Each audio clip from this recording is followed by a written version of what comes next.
नमस्कार मैत्रिणींनो. आता मी ही घेतलेली आहे नाश्त्याची प्लेट आहे.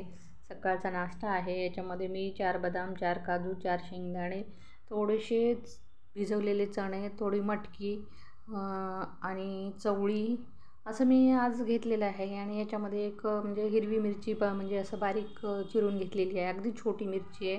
अर्धा कांदा टाकलेला आहे आणि थोडंसं म्हणजे तिखट मीठ चवीनुसार थोडंसं म्हणजे चवीण्यासाठी टाकलेलं आहे. हा माझा सकाळचा नाश्ता.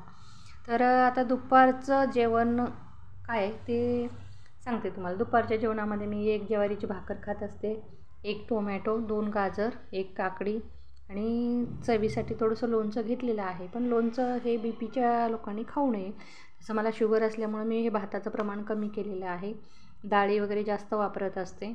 हे म्हणजे कसं आहे की डायबिटीजच्या पेशंटला थोडंसं म्हणजे असं पौष्टिक आहार भेटलं ना तर लवकर भूक लागत नाही.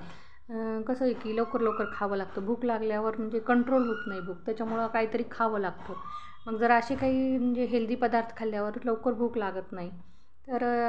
हा आहे माझा सकाळचा आणि दुपारचा जेवणाचा प्लॅन आणि नाश्त्याचा. तर तुम्हाला हा व्हिडिओ कसा वाटला? माझ्या चॅनलवर नवीन असाल तर सबस्क्राईब करायला विसरू नका.